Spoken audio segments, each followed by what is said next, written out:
This whole controversy over the princess treatment girl is absolutely driving me insane, and it is just furthering my hate for the ideology of Western feminism. And don't get me wrong, I am a self-proclaimed feminist, but I'm a true feminist and not an American Western feminist. And the reason I say that, the reason that I've said it before, I will continue to say it, is because Western feminism is not real feminism. There's nothing feminist about it. It's the fallacy of feminism. It is polarizing. It is all or nothing, and that's not what feminism is. At its core, true feminism is a woman being treated equal, and in the sense of her being able to choose what she wants. Choose, right? Because a man can choose if he wants to go to college or not, if he wants a career or not, if he wants to get married or not, if he wants to have children or not, and his value is not based on that. So true feminism is the same for women.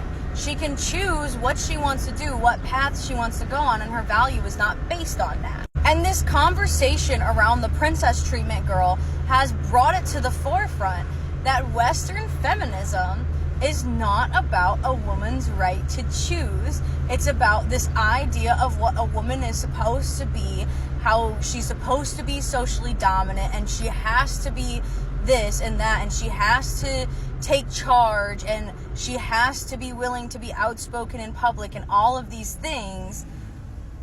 She's not allowed to want somebody to take care of her. She's not allowed to not want to interact with people out in public and have her partner do that for her.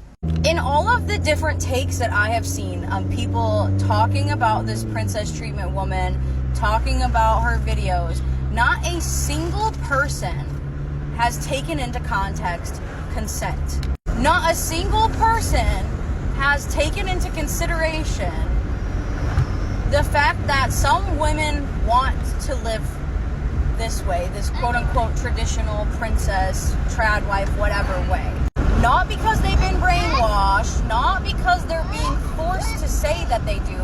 Some women just want to live that way, and it's okay, because that's how they want to live. I am a very religious, practicing Muslim, but I'm not a conservative Muslim. I'm very much considered a liberal Muslim, and not just because I'm American, though I am American. I was born and raised in America. I've always been a very liberal person, not liberal political party, but just genuinely spectrum liberal person. I, used to wear very revealing clothes. I have over 30 tattoos. I've fought cops at protests. I used to fight pedophiles and out abusers publicly. I wrote music and performed it that was about being a woman, and I support women's rights and women's wrongs, okay? And I am a woman who wants this quote-unquote traditional princess lifestyle. And I consent to that. If I'm going to get married again, I'm going to marry a man who's going to open doors for me and not make me walk across long parking lots and talk to waitstaff for me and know what I want to order so that I don't have to order, especially if the waitstaff is male. Because I don't like to talk to people. I don't like to go outside. I don't want to go to the grocery store by myself. I don't want to be outside in public all the time. I don't want to work. I want my main job to be at home, to pop out a soccer team, cook dinner, and wear cute dresses. Literally, that is my life goal. And that's okay, because that's what I want. And if I find a man who wants to give that to me, that doesn't make me any less of a feminist. That doesn't make me anti-woman. That makes me a feminist, because I can understand that that's the life that I want and pursue that life for myself, and also understand that the woman next to me doesn't want that life, and she doesn't want to get married, and she doesn't want to have kids, and she wants to go and get a doctorate or own a business or do whatever. And what she does is just as okay as what I do. What she wants is just as okay as me, what I want. That what me wanting a quote-unquote traditional life does not harm or affect or make it more difficult for her to have a quote-unquote non-traditional life. If a woman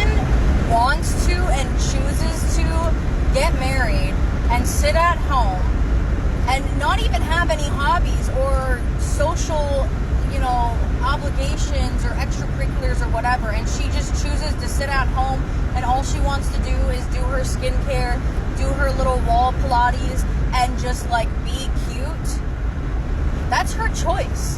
And that is 100% morally sound. There is nothing about that is bad or wrong, because she chooses to do that. If she's forced to do that, then yeah, your argument has some grounding. But if she is actively choosing that lifestyle and she is enjoying that lifestyle and it's the lifestyle that she wants, then she's doing just as much work for feminism as the women who have 6 doctorates and are CEOs of companies and are choosing to be child-free and not get married and all of this stuff. That is just as much feminism as the other one. Because the point is her choosing and consenting to that lifestyle. And that brings us right back to the point of the issue with Western feminism, because it's still not a woman's right to choose. It's still just an idea of what a woman should be and how she should act, and anything outside that is considered bad or wrong or immoral or controlling or disgusting.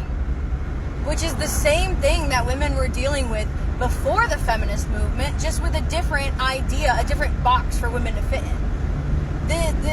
The concept of Western feminism is still a box. It is still a box, and if you don't fit in that box, you're wrong, and you're anti-woman, and you're not a feminist, and it's wrong. It's wrong, and it's bad, and it's damaging, and it's horrible, and it's disgusting. And if you continue to perpetuate this, do not call yourself a feminist. If you cannot accept the fact that some women do not want to be this idea of what a modern woman is, that some women actively choose to live in a quote like traditional sense, and that's their choice and they're happy doing that. If you can't accept that, then you're not a feminist.